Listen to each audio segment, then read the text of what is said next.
irmãos, boa noite. Mais uma oportunidade de nós estarmos juntos, né?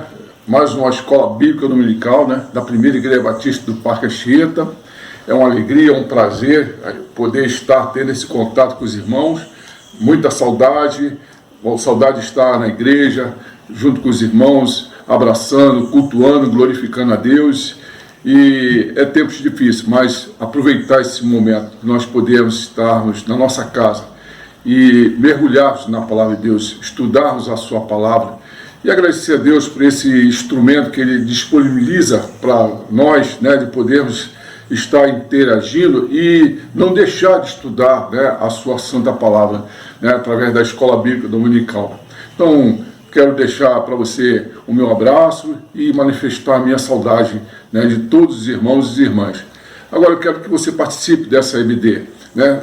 Vai aqui embaixo, né? Bota o teu nome, o nome da classe, entendeu? Dê a sua sugestão, seu comentário, tá bom? Será um prazer, uma alegria de nós estarmos aí nesse breve momento estudando, né, sobre a palavra de Deus. E o tema hoje é um tema muito importante, muito do momento, né? O governo da igreja, né? Mas antes vamos estar orando. Pai que está no céu, santificado, glorificado, exaltado seja teu nome, Senhor. Nós agradecemos, Senhor, por esse momento, agradecemos que tu possa estar, ó Deus, na direção do estudo da tua palavra, o teu Espírito Santo possa estar usando o teu servo, não só a mim, mas aqueles que vão estar ao alcance, Senhor, desse estudo, que seja um momento, Senhor, que nós possamos estar assim aprendendo mais sobre a tua palavra, sobre os seus ensinamentos, Senhor. Vem estar abençoando teus servos, tuas servas que se encontram, Deus, hospitalizados, enfermos, acamados. Tem misericórdia, Senhor, de cada um, estendendo a sua boa mão, Senhor, no sentido de estar restaurando a sua saúde, Senhor. Peço também uma oração especial, Senhor, para as famílias dos enfermos, dando a ele, Deus, esse momento, Deus, de paciência, de dedicação, dando a ele, Senhor, todos os instrumentos que eles venham, Deus, precisar para passar esse momento, Senhor, tão difícil, de ter alguém na família enfermado, Senhor. Tenha misericórdia deles também, Senhor. Fica, Senhor, com a nossa igreja. A oração que eu faço em nome de Jesus Cristo. Amém. O governo da igreja, né? O governo da igreja, a igreja tem governo? A igreja tem. A igreja tem que ter uma organização, a igreja tem que ter pessoas responsáveis na administração da igreja, né? E o texto que nós vamos estar lendo se encontra em Efésios 1, de 15 a 23, né? Efésios 1, de 15 a 23, em que o apóstolo Paulo nos diz: pelo que, ouvindo eu também a fé que entre vós há no Senhor Jesus, e a vosso amor para com todos os santos, não cesso de dar graças a Deus por vós, lembrando-me de vós nas minhas orações, para que o Deus de nosso Senhor Jesus Cristo, o Pai da glória, vos dê em seu conhecimento o espírito de sabedoria e de revelação, tendo iluminado os olhos do vosso entendimento, para que saibais qual seja a esperança da sua vocação e quais as riquezas da glória da sua herança nos santos, e qual a sobreexcelente grandeza do seu poder sobre nós, os que cremos, segundo a operação da força do seu poder, que manifestou em Cristo, ressuscitando dos mortos e pondo a sua direita nos céus, acima de todo principado e poder e potestade e domínio e todo nome que se nomeia, não só neste século, mas também no vindouro, e sujeitou todas as coisas a seus pés, e sobre todas as coisas o constituiu como cabeça da igreja, que é o seu corpo, a plenitude daquele que cumpre tudo e em todos. Amém. Então, o objetivo dessa lição, né, nós queremos é que o aluno venha compreender que Deus é quem governa a igreja. E uma das formas que dele fazer isso é mediante a escolha de líderes que o representam na terra, né, aqui na nossa igreja, né. Podemos olhar para a comunidade dos gemidos, a igreja que se encontra peregrinando na terra, de duas formas, né? Então a igreja é a reunião das pessoas convertidas, remidas e lavadas pelo sangue de Jesus, né? Então, o primeiro olhar que nós temos que ter para a igreja pode defini-la como um organismo, como um grande corpo vivo, onde cada crente que foi lavado e remido pelo sangue de Jesus é membro. E a semelhança do nosso próprio corpo, cada membro da igreja local está interligado e interdependente um do outro. Assim também com relação ao crente de todo o mundo. Isso produz a prazerosa sensação de que onde houver uma igreja e dela eu me aproximar, estou entrando em contato com um membro do mesmo corpo de que faço parte. Glória a Deus, né? Então, nesse contexto, a igreja ela se divide em duas partes. Um organismo vivo, formado por pessoas. Eu sou a igreja, o irmão é a igreja, né?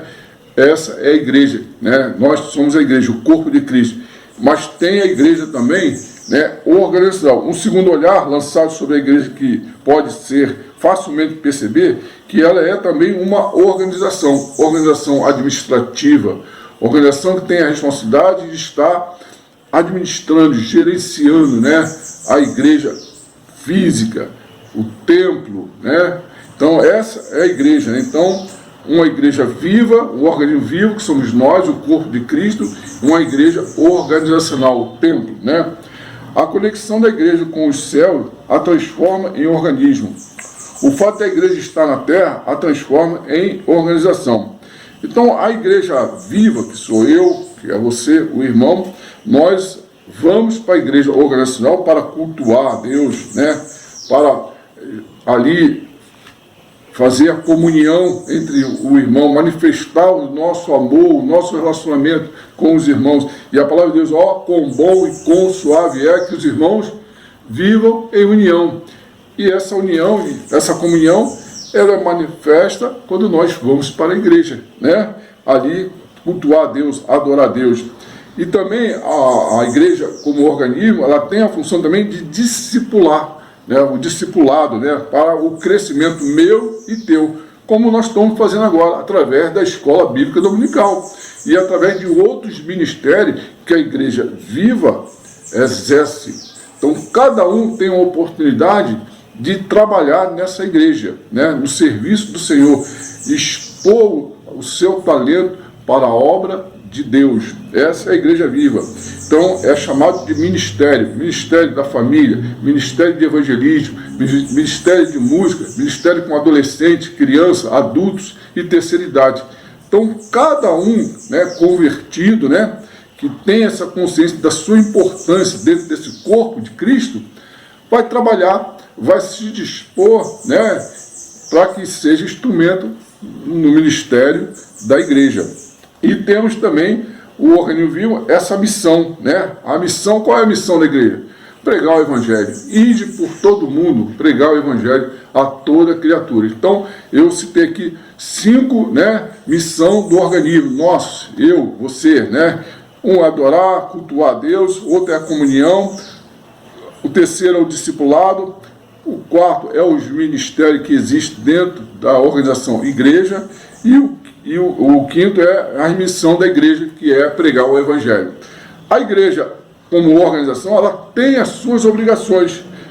Mas quais são as obrigações da igreja? São muitas, irmão, e não são fáceis, né?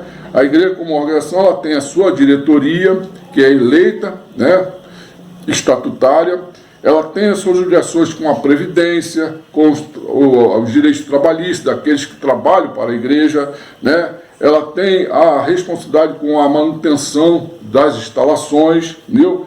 Ela tem as obrigações com os salários daqueles que trabalham para a igreja, né? Com as obrigações, né, previdenciárias, né? Então não é tão fácil assim. Então a igreja, como forma de organização administrativa, ela tem uma série de responsabilidades e deveres junto com os órgãos externos, né? Mas é importante a gente entender que a igreja local ela tem que ser uma igreja autônoma, livre de qualquer autoridade ou controle externo, com o direito de autogoverno e livre da interferência de qualquer hierarquia de indivíduo ou organização, né? E a igreja ela deve ser governada por uma liderança espiritual que consiste de suas funções e ocupar as suas funções principais, que é o que eu citei aqui dos 5 pontos, né? Missões, os ministérios, né? Que é o culto, né? Que é o discipulado. Então nós não podemos perder essa visão. Então a igreja tem que ser autônoma, ela não pode sofrer qualquer, né, interferência de qualquer forma de hierarquia, de indivíduo ou organização. E nós temos um exemplo assim dessa organização da igreja lá no Velho Testamento, quando existiam os anciões, que eram um corpo de liderança entre os israelitas, né, desde os tempos de Moisés, que ajudava, né, os líderes, né, na administração e na condução dos problemas relacionados ao povo de Israel, né? Então nós vemos isso aí, a igreja. Hoje, a igreja, tanto como organização, hoje ela é tanto uma coisa como outra. A igreja ela tanto é como um organismo vivo, como uma organização, né? No céu não seremos mais organização, seremos apenas organismos vivos. Glória a Deus. Essa parte burocrática que eu acabei de mencionar aqui, e funcional, deixará de existir. Sumirá da vida da igreja tudo que diz respeito a estatuto, regimento, obrigações, né? Essa estrutura que nós conhecemos para que a igreja possa funcionar bem para o serviço da sua membresia, né? Todos esses itens são importantes na presente data, né? Não obstante, perderão seu valor e não farão mais sentido quando estivermos no céu. Glória a Deus. Vamos partir para o meu tópico, o governo divino da igreja, né? O governo, como eu falei, a igreja ela tem que ter, né, uma liderança espiritual, né, que consiste de suas ocupações principais. Quem é o governo divino da igreja? Só pela revelação divina que podemos perceber e entender que o governo útil da igreja vem do alto, vem de Deus, né? Todavia, uma vez regenerado, fazendo parte de uma comunidade e desfrutando de sua comunhão, podemos constatar esse fenômeno, né? Que nós estamos, né, como corpo vivo, né? Nós somos membros, né? E existe sobre esse membro uma cabeça. E quem é o cabeça? Cristo, né? Em Efésios 1, 22 a 23, deixa bem claro isso, né? E sujeitou todas as coisas a seus pés, e sobre todas as coisas o constituiu como cabeça da igreja, que é o seu corpo, a plenitude daquele que cumpre tudo e em todos. Então Paulo está deixando bem claro aqui que o cabeça da igreja é Cristo, né? Quem é o dono da igreja? É Cristo, né? O dono da igreja é Cristo. A gente não pode perder essa visão e esse foco, né, de que nós somos servos de Cristo, servimos a Cristo, trabalhamos para Cristo, proclamamos a mensagem de boas novas, que só Jesus Cristo salva. Não há outro caminho, não há outro líder, né, acima de nós, que não seja Jesus Cristo. É isso que Paulo fala aqui em Efésios de 1, 22 e 23, capítulo 1, versículo 22 e 23, né? Quando se fala de Cristo como cabeça da igreja, se pensa principalmente no aspecto do seu senhorio. Ele é o senhorio, né? Nesse sentido, ressalta-se a soberania do Cristo que governa a igreja. Jesus é o Senhor absoluto. Não existe outro. Não pode ter outro, né? O senhorio de Jesus está sobre todas as coisas. Paulo deixa bem claro isso em Efésios 1, 22, né? O senhorio de Cristo é universal.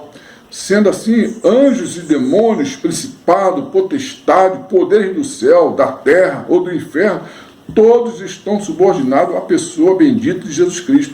Ninguém pode deter a marcha da igreja. A igreja marcha vitoriosamente, porque temos como cabeça o Senhor do céu e da terra. Glória a Deus. Nós fazemos parte desse exército, né, do exército de Cristo. E Cristo está à frente, ele é o nosso general, né? Ame, você faz parte de um exército mais que vencedor. Olhe para a igreja e sabe que quem ousar tocar nela estará tocando no corpo de Cristo, e é dele que virá a contra-ofensiva. Então nós vemos que o governo da igreja, nós já estamos bem claros aqui, né, no objetivo da lição, que o cabeça da igreja, quem é? Cristo. Cristo é o cabeça da igreja, né? Não há outro, né? E vemos também por que Cristo é o cabeça da igreja. Porque Cristo amou a sua igreja. Ele deu a sua vida pela sua igreja, né? Efésios 5, 25, né? 5, 25, Paulo deixa também bem claro isso, né? Vós, marido, amai vossas mulheres, como também Cristo amou a igreja e a si mesmo se entregou por ela. Então Cristo é o cabeça e Cristo, no segundo tópico, ele amou a igreja, né? Então a marca da igreja é o amor. O governo da igreja, o governo de Cristo sobre a igreja não tem como base o poder ou a demonstração de força, muito menos a imposição própria dos ditadores. Então Cristo governa a igreja porque a essência de Deus é o quê? É o amor. Deus é amor, né? Então não é por força, não é por violência, e a palavra deixa bem claro isso, não é por força nem por violência, mas pelo Espírito, é pelo amor. Na base do seu governo está o amor, né? Diferente de tudo que podemos ver neste mundo, Jesus governa a igreja sem que isso lhe renda qualquer acréscimo. A relação de Jesus com a igreja está fundamentada no amor, né? E nós fomos alcançados por esse amor. E a palavra de Deus diz bem claro em João 3,16, né, que Deus manifestou esse amor na minha vida e na sua vida. Que deu Jesus Cristo, né, para que todo aquele que nele crê não pereça, mas tenha a vida eterna. Né? Porque Deus, isso significa dizer que nesta relação, Jesus apenas oferece e nada recebe em troca. Por pelo menos duas razões isso acontece. Primeiro, porque a igreja não tem atributos qualificados para recompensar a Jesus por tudo que ele fez por ela. Não há. Né? E é algo que nós temos que ter na nossa vida, essa consciência. Uma consciência de gratidão, uma atitude de gratidão por essa demonstração de amor. Nós não podemos, né, retribuir, não temos como pagar. A forma como nós demonstramos a nossa gratidão é a obediência à sua palavra, é termos atitude de gratidão pela existência da sua igreja, por essa palavra ter chegado a mim, ter chegado a você, né? E nós sermos participantes desse corpo, né, de Cristo, estamos trabalhando na obra dele, servindo a ele, para que outras pessoas, outras vidas, possam ter essa experiência do amor de Cristo em sua vida, né? Um amor transformador, um amor restaurador, um amor libertador e um amor que nos purifica de todo pecado, né? Glória a Deus. E o segundo aspecto, porque nós não podemos, né, retribuir, né, essa manifestação de amor, não há preço, porque o que Cristo fez por amor, o fez. Cristo fez por amor, né? O que ele fez foi por amor, ele não fez por outro interesse. Ele ama você e você é uma pessoa valiosíssima, importantíssima para Deus. Ele manifesta diariamente esse amor na sua vida.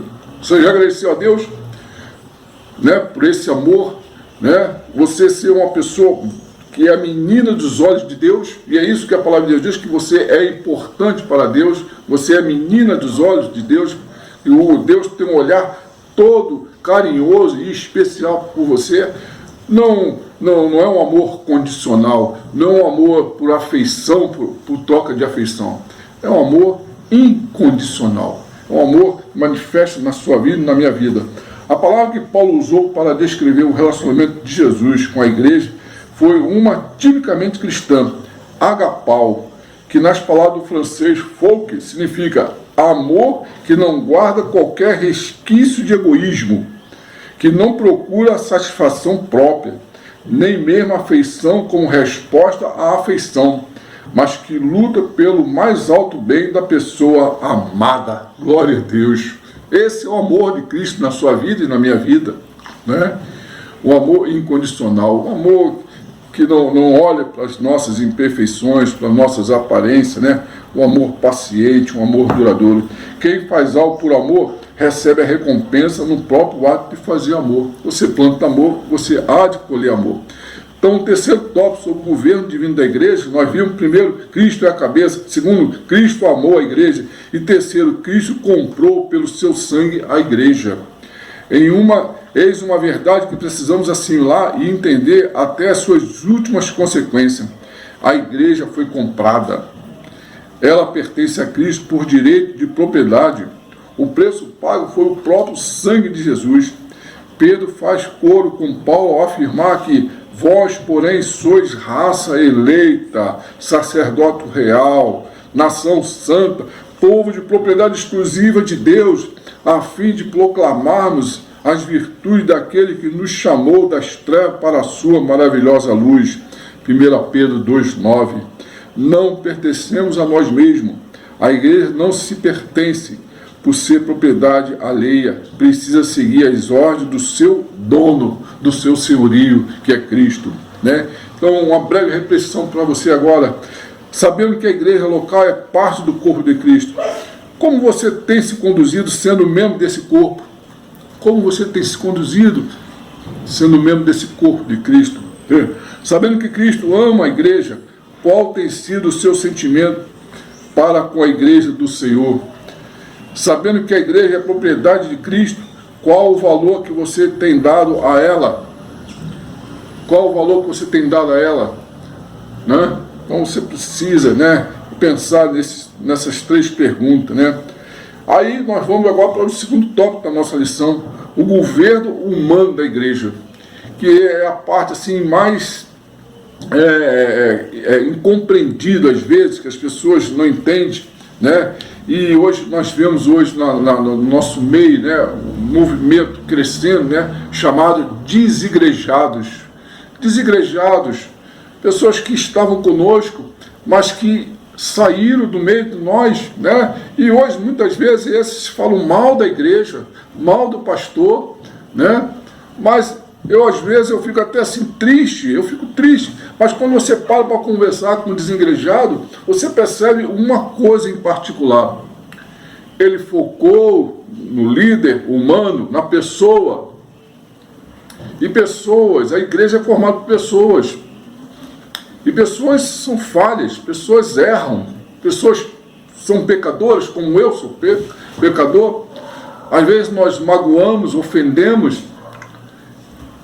Às vezes somos, até tentados a tomar certas decisões, certa postura que não é de acordo com o que está na palavra.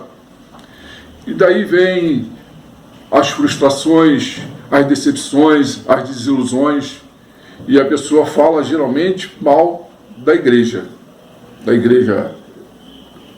né? Fala mal do pastor.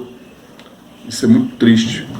Eu quero lembrar essas pessoas que, vá lá em Isaías 56, versículo 9 a 12, o que a palavra diz, fala sobre essas pessoas que muitas vezes adentram nas igrejas para fazer o que não é a vontade de Deus, que não reconhece o senhorio de Cristo na igreja e que muitas vezes querem até achar que são donos da igreja. Lá em Isaías 56, versículo 9 ao 12, o profeta Isaías deixa bem claro em relação ao que há de acontecer com essas pessoas. Então o governo humano da igreja, né, Deus escolheu, vocacionou e capacitou homens e mulheres para conduzirem a igreja, definindo a tanto como organismo como organização. É uma contradição acharmos em direção à glória celestial enquanto na terra não honramos nossos compromissos. A Bíblia deixa claro que Deus escolheu alguns para estarem à frente da igreja. Como organismo, o governo é divino. Como organização, o governo é humano. Preciso deixar bem claro isso. Como organismo, o governo é divino. Mas como organização, o governo é humano. Mas é muito bom relembrar que mesmo no governo humano, é Deus quem dá a última palavra. Então a pessoa pode estar ali assumindo, estar à frente, achando que, né, aquela coisa toda, mas a última palavra é de Deus, né? Porque Deus resiste aos soberbos. E há aqueles que, infelizmente, estão na casa de Deus e se assoberbando, se apropriando de coisas que não é dele, não pertence a ele, né? Misericórdia. Então nós vemos que a preocupação de Cristo sempre foi com a igreja. Nós lemos lá as 7 cartas de Apocalipse, né? As 7 igrejas. Cristo olhando para a igreja. Mas olha só, a preocupação de Cristo ali nas 7 cartas é com o organismo vivo, é com as pessoas, com o relacionamento. Né? As principais características do ministério pastoral pode ser enumerado como prover alimento espiritual para o rebanho e proteger o rebanho de perigos espirituais. A principal característica do mestre, como o próprio nome dá a entender, é ensinar. O dia a dia da igreja parece revelar que nem todo pastor é mestre e nem todo mestre é pastor. Né? Então, a gente tem que entender que cada um tem um ministério específico. Né? E nós, como organismo vivo, você como membro de uma igreja, né, você tem que se apresentar, né, para aquilo que você tem e reconhece a sua habilidade para o bom trabalho da obra de Deus. Né? Então, às vezes a gente fica assim meio triste, né, que algumas pessoas querem assumir, mas querem ser só o presidente, titular, né? E se não for aquela posição de destaque, a pessoa não quer aceitar um ministério, não quer participar da obra de Deus. Isso é muito triste. E aí nós há de compreendermos que Cristo, né, ele deixou bem claro isso, que alguns ele separou, ele chamou, ele vocacionou para ocupar algumas funções específicas no ministério da igreja, da sua igreja, né? E você precisa entender isso, né? Aí nós vemos também, né, Deus concedeu o dom do pastoreio, do ensino, né? Então nós temos que entender isso, que a pessoa que está lá na frente, pastoreando, ensinando, está no ministério com um adolescente, com criança, são pessoas chamadas, separadas e vocacionadas para aquele trabalho, né? E temos atitude de respeito e de orar por essas pessoas, né? A Bíblia diz que o que preside, que lidera, deve exercer esse dom com diligência, e o que ensina deve esmerar-se ao fazer, em Romanos 12:8. Qual a relação daqueles que receberam estes dons com este versículo na prática ministerial hoje? Né?